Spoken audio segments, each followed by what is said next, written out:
जय हो भारत देश। हेलो दोस्तों, आपके अपने यूट्यूब चैनल शिक्षा की रोशनी 24 में एक बार फिर से स्वागत है। आज हम भारत के इतिहास में ऋग्वैदिक संस्कृत के महत्वपूर्ण प्रश्नोत्तर को समझेंगे, जो आपके आने वाले इतिहास से संबंधित सभी प्रतियोगी परीक्षा के लिए महत्वपूर्ण होगा। तो चलिए वीडियो को शुरू करते हैं। ऋग्वैदिक संस्कृत में सबसे पहले हम इनके राजनीतिक संगठन के बारे में देखेंगे कि यहाँ से आपके एग्जाम में क्या क्या प्रश्न बनते हैं। चलिए उनको समझते हैं। आर्य भारत में विभिन्न जनों में विभक्त थे। जन का मतलब जैसे आज प्रदेश में जिलों में बटा हुआ है प्रदेश, वैसे उस समय जो क्षेत्र था वह जनों में विभक्त था। यानी आर्य भारत में विभिन्न जनों में विभक्त थे। जनों के प्रधान को राजन कहा जाता था। क्या कहा जाता था? राजन। राजन का मतलब होता है राजा। राजा को जनस्य गोपा कहा गया। क्या कहा गया? राजा को जनस्य गोपा कहा गया, अर्थात जन का प्रमुख कहा गया। एग्जाम में पूछा जाएगा कि राजा को ऋग्वैदिक संस्कृत के अंतर्गत उसे क्या कहा गया, तो जनस्य गोपा कहा गया। जनस्य गोपा का मतलब होता है जन का प्रमुख, यानी जन का मुखिया कहलाता है। चलिए आगे देखते हैं। राजा के अधिकार असीमित थे क्योंकि उसे कबायली संगठनों से सलाह लेनी पड़ती थी। जो राजा का अधिकार था वह असीमित था, यानी उसका दायरा असीमित था, क्योंकि उसे कबायली संगठनों से सलाह लेनी पड़ती थी। कबायली संगठन कौन? जो कबीले का जो संगठन होता था उसे कबायली संगठन कहा जाता है। ठीक, यानी राजा का जो अधिकार था वह असीमित था और उसे जो है किससे सलाह लेनी पड़ती थी, तो कबायली संगठनों से उसे सलाह लेनी पड़ती थी। राजा पर नियंत्रण का कार्य दो संस्थाएं, सभा और समिति करती थी। यानी राजा पर नियंत्रण कौन लगाता था, तो उस समय प्राचीन भारत के अंतर्गत जो है वैदिक सभ्यता में सभा और समिति नामक दो संस्था थी। यही राजा के ऊपर अंकुश लगाती थी, यानी नियंत्रण का काम करती थी। हालांकि ऋग्वेद की सबसे प्राचीन संस्था विदत थी। ठीक, कई बार परीक्षा में पूछा भी गया है कि ऋग्वेद की सबसे प्राचीन संस्था, यानी ऋग्वैदिक काल की सबसे प्राचीन संस्था कौन है, तो विदत है। एक और संस्था गण का भी उल्लेख मिलता है। इंपॉर्टेंट है आपके एग्जाम के लिए। चलिए आगे देखते हैं। अथर्ववेद में सभा और समिति को प्रजापति की दो पुत्रियां कहा गया। मोस्ट इंपॉर्टेंट है, परीक्षा में प्रश्न बना है कि सभा और समिति प्रजापति की दो पुत्रियां थी। इसका उल्लेख किस वेद में किया गया है, तो ऋग्वेद अथर्ववेद में किया गया। किस में किया गया? अथर्ववेद में किया गया है। लुडविग ने सभा को उच्च सदन, यानी जो एक लुडविग थे, सभा को क्या बताया? उच्च सदन, जिसकी तुलना वर्तमान में राज्यसभा यानी अपर हाउस से की जाती थी, तथा समिति को निम्न सदन यानी लोकसभा यानी लोअर हाउस से तुलना किया। कहने का मतलब ये हुआ कि जो लुडविग थे वो उच्च सदन को जो है राज्यसभा कहा, यानी सभा को उच्च सदन कहा और समिति को निम्न सदन कहा। किसने कहा? लुडविग। आपके परीक्षा के लिए महत्वपूर्ण है। चलिए आगे देखते हैं। सभा और विदत में महिलाएं भी भाग लेती थी। यानी जो दो संस्था ऐसी थी, उन संस्था का क्या नाम है जिसमें महिलाएं भी भाग लिया करती थी, तो सभा और विदत में महिलाएं भी भाग लिया करती थी। विदत नामक संस्था सैन्य और धार्मिक कार्यों को देखती थी। यानी जो विदत थी यह सबसे प्राचीन संस्था थी ऋग्वैदिक काल की, और यह इसका काम क्या था, तो सैन्य और धार्मिक कार्यों को देखती थी। चलिए आगे देखते हैं। राजा के चुनाव में समिति नामक संस्था का ज्यादा योगदान था। यानी जब राजा का चुनाव होता था तो सबसे ज्यादा योगदान समिति का था। यह कबीले की आम सभा थी, यानी जो समिति थी यह कबीलों की आम सभा थी। समिति के प्रमुख को ईशान कहा जाता था। मोस्ट इंपॉर्टेंट है, जो समिति का प्रमुख होता था उसे क्या कहा जाता था, तो उसे ईशान कहा जाता था। सभा नामक संस्था मुख्य रूप से वृद्ध यानी श्रेष्ठ, अर्थात जिसे सुजात भी कहा जाता था, जनों एवं कुलीन व्यक्तियों की सभा संस्था थी। यानी जो सभा नामक संस्था थी उसमें वृद्ध यानी श्रेष्ठ जन, सुजात लोग रहते थे और कुलीन लोग रहते थे, अभिजात वर्ग के लोग इसमें रहते थे। किसमें? सभा नामक संस्था में। और इस संस्था में भाग लेने वाले को सभे कहा जाता था। इंपॉर्टेंट है, यानी सभा में जो भाग लेता था व्यक्ति उसे सभे कहा जाता था। क्या कहा जाता था? सभे कहा जाता था। ठीक, इसका मुख्य कार्य न्याय था। एक बार परीक्षा में पूछा गया था कि सभा का मुख्य कार्य क्या था, तो इसका मुख्य कार्य न्याय करना था। यानी मुख्य कार्य इसका न्याय था। किसका? सभा का। अथर्ववेद में सभा को नरिष्ठा कहा गया है। इंपॉर्टेंट है, अथर्ववेद में सभा को क्या कहा गया है? नरिष्ठा। नरिष्ठा का मतलब क्या होता है? नरिष्ठा का मतलब यह होता है ऐसा संकल्प जो तोड़ा नहीं जा सकता है, यानी ऐसा संकल्प जिसे कोई तोड़ नहीं सकता है, उसे नरिष्ठा कहा गया है। किस वेद में कहा गया? अथर्ववेद में। किसे कहा गया? तो सभा को अथर्ववेद में नरिष्ठा कहा गया है। चलिए आगे देखते हैं। समिति, सभा, विधत गण ये संस्थाएं जन या कबीले के सामाजिक, आर्थिक एवं धार्मिक मामलों पर विचार विमर्श करती थी। समिति जो है कि समिति, सभा, विधत गण ये जो संस्थाएं थी, ये जो है राजनीतिक, सामाजिक, आर्थिक, धार्मिक मामलों पर विचार विमर्श करती थी उस समय ऋग्वैदिक काल में। चलिए आगे देखते हैं। ऋग्वेद में लिखित बलि, यानी ऋग्वेद में एक शब्द आया है उल्लेख बलि। बलि नामक उपहार प्रजा द्वारा राजा को स्वेच्छा से दिया जाता था, यानी जो बलि नामक उपहार था यह प्रजा अपनी इच्छा से राजा को देती थी। अब इसमें क्या क्या आता था? तो इसमें दूध, दही, फल, अनाज, दालें, ऊन आदि पर दिया जाने वाला एक प्रकार से कर था। ठीक, यानी कहने का मतलब ये हुआ कि ये जो है दैनिक उपयोग की वस्तुएं होती थी, जो प्रजा थी वह राजा को उपहार के रूप में देती थी। चलिए आगे देखते हैं, इसको हम बता ही दिए हैं। चलिए आगे देखते हैं। ऋग्वैदिक काल में जन 20 में, 20 ग्राम में और ग्राम कुल में या गृह में विभाजित था। ठीक, इंपॉर्टेंट है, परीक्षा में पूछा जाएगा। यानी जन 20 में, जन किस में? जन 20 में, 20 ग्राम में, ग्राम कुल या गृह में था, विभाजित था। चलिए आगे देखते हैं। ऋग्वेद में कुल शब्द का प्रयोग विरल मिलता है, यानी बहुत कम, शून्य के बराबर मिलता है। ज़्यादातर गृह शब्द का ही प्रयोग किया गया है ऋग्वेद में, यानी जो कुल शब्द है इसका प्रयोग ज़्यादातर नहीं मिलता है, बल्कि गृह शब्द का प्रयोग ज़्यादा देखने को मिलता है। चलिए आगे देखते हैं। जन का प्रमुख राजा होता था। जो जन का प्रमुख कौन होता था? राजा। इंपॉर्टेंट है, इसको हम शुरू में ही बताइए। जो जन का प्रमुख क्या होता है? राजा होता है, जिसे जनस्य गोपा कहा जाता था। विष का प्रमुख विषपति और ग्राम का प्रमुख ग्रामणी, कुल का कुलप या एवं गृह का गृहपति होता था। इंपॉर्टेंट है, विष का प्रमुख कौन होता था? विषपति होता था, और ग्राम का प्रमुख ग्रामणी, कुल का कुलप, गृह का गृहपति होता था। जन का हम बता ही दिए हैं, जन के प्रमुख को राजा या जनस्य गोपा कहा जाता था। चलिए आगे देखते हैं। जन 20 ग्राम, कुल या गृह, इन सभी राजनीतिक इकाइयों में ज्यादा बार जन शब्द का उल्लेख हुआ है, 275 बार। यानी ऋग्वेद में सबसे ज्यादा किसका उल्लेख हुआ है?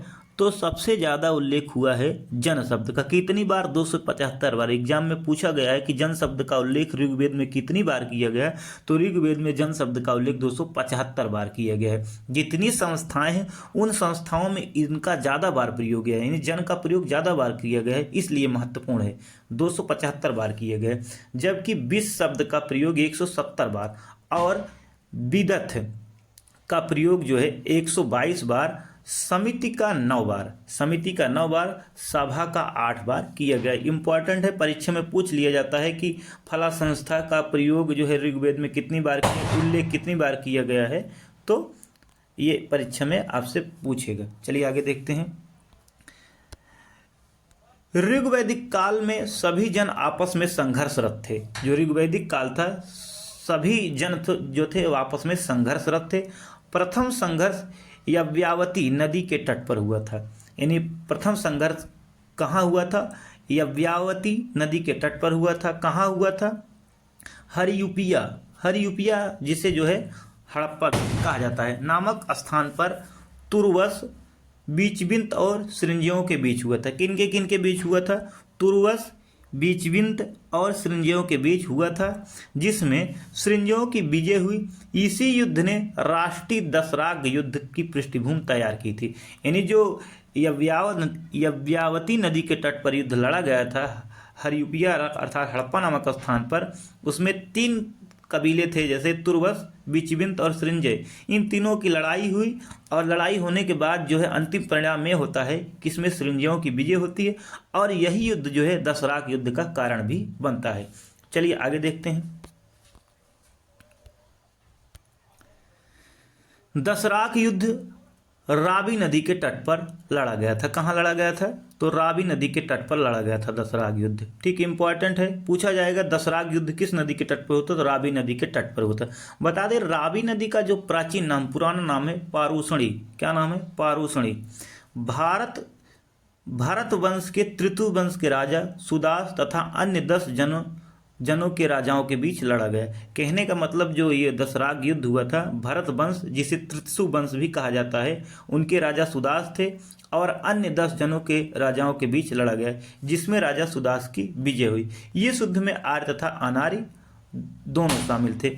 यह युद्ध इसलिए हुआ क्योंकि जो राजा सुदास थे वो अपने पुरोहित विश्वामित्र को हटाकर वशिष्ठ को जो है नियुक्ति कर देते हैं, जिसके विरोध में विश्वामित्र 10 जन के राजाओं को इकट्ठा करके राजा सुदास के विरुद्ध जो है षड्यंत्र देते हैं और दोनों के बीच जो है युद्ध पारूषणी नदी के तट पर होता है। एक तरफ विश्वामित्र के नेतृत्व में 10 जन होते हैं और दूसरी तरफ वशिष्ठ के नेतृत्व में जो है राजा सुदास होता था, और अंततः जो है युद्ध का परिणाम यह होता है कि राजा सुदास विजयी होता है और जो विश्वामित्र के निर्देशन में 10 जन थे वो पराजित होते थे। एक महत्वपूर्ण बात यह है कि इसी युद्ध में जो है आर्य तथा अनार्य शामिल भी थे। ठीक, महत्वपूर्ण है।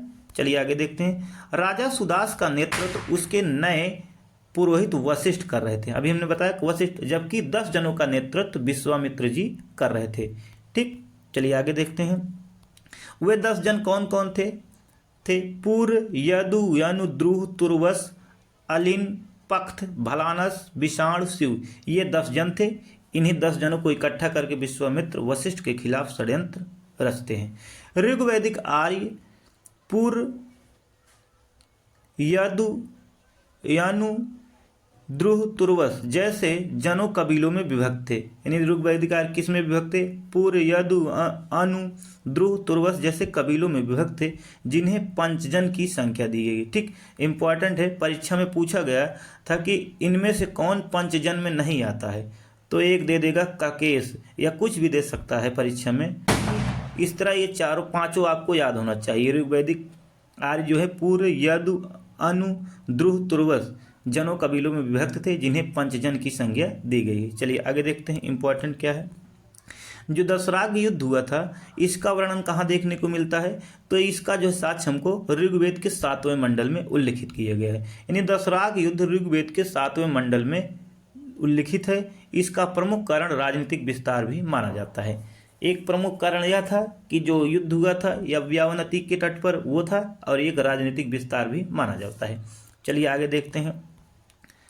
राजा के प्रमुख पदाधिकारी में पुरोहित, सेनानी, ग्रामणी, सूत, सूत का मतलब होता है रथ हाँकने वाला रथकार, और कर्मरा, कर्मरा को मतलब धातुकर्मी कहते थे। ठीक, उस समय तो इतने व्यक्ति जो है राजा के प्रमुख पदाधिकारियों में शामिल थे। इतने पदाधिकारी जो है शामिल थे। राजा के अन्य पदाधिकारियों में पूरब, पूरब का मतलब होता है दुर्गपति, यानी जो दुर्ग की रक्षा के लिए नियुक्त किया जाता था उसे पूरब कहा जाता। अस्पर्श यानी इसके गुप्तचर कहा जाता है। कई बार एग्जाम में पूछा गया कि ऋग्वैदिक काल में प्रचलित स्पर्श का संबंध है तो गुप्तचर से संबंध है, यानी यह गुप्तचर नामक पदाधिकारी होता था स्पर्श। और दूत का उल्लेख मिलता है। चलिए आगे देखते हैं। उपस्थि एवं इभ्य नामक अधिकारी राजा के व्यक्तिगत सेवक थे। राजा के व्यक्तिगत सेवक कौन कौन थे? उपस्थ एवं इभ्य नामक अधिकारी राजा के व्यक्तिगत सेवक थे। राजा के पदाधिकारियों में पुरोहित सर्वश्रेष्ठ था। यह राजा के पथ प्रदर्शक, शिक्षक, मित्र एवं दार्शनिक के रूप में काम करता था। महत्वपूर्ण है कि जो पुरोहित होता था वह राजा का पथ प्रदर्शक होता था, शिक्षक होता था, मित्र होता था, दार्शनिक होता था तथा राजा के साथ युद्ध में जाता था। एक महत्वपूर्ण विशेषता है कि राजा के साथ युद्ध में जाता था और विजय की कामना भी करता था। कौन? पुरोहित। चलिए आगे देखते हैं। राजा के पदाधिकारियों में सेनानी का दूसरा स्थान है। सेनानी का कौन सा स्थान है? दूसरा स्थान है। ऋग्वेद के अनुसार राजा के पास कोई नियमित या स्थायी सेना नहीं होती थी, लेकिन युद्ध के समय एक नागरिक सेना जिसे मिलिशिया कहा जाता था का गठन कर लिया जाता था। यानी राजा के पास उस समय कोई अस्थायी सेना नहीं थी, लेकिन जब युद्ध होता था तो एक नागरिक सेना का गठन कर लिया जाता था जिसे मिलिशिया कहा जाता था। इसका संचालन ब्रात, गण, ग्राम और सरस नामक कबायली, जो कबीले वाली टोलियां होती थी वही करती थी। इसका संचालन कौन करता था? कबायली टोलियां करती थी। किंतु युद्ध में लूट के माल का वितरण विदथ नामक संस्था करती थी। यानी जो युद्ध में लूटा गया माल होता था उसका वितरण कौन करता था? विदथ, जो ऋग्वैदिक काल की सबसे प्राचीन संस्था थी, वही युद्ध के लूट के माल का वितरण करती थी यानी बांटती थी।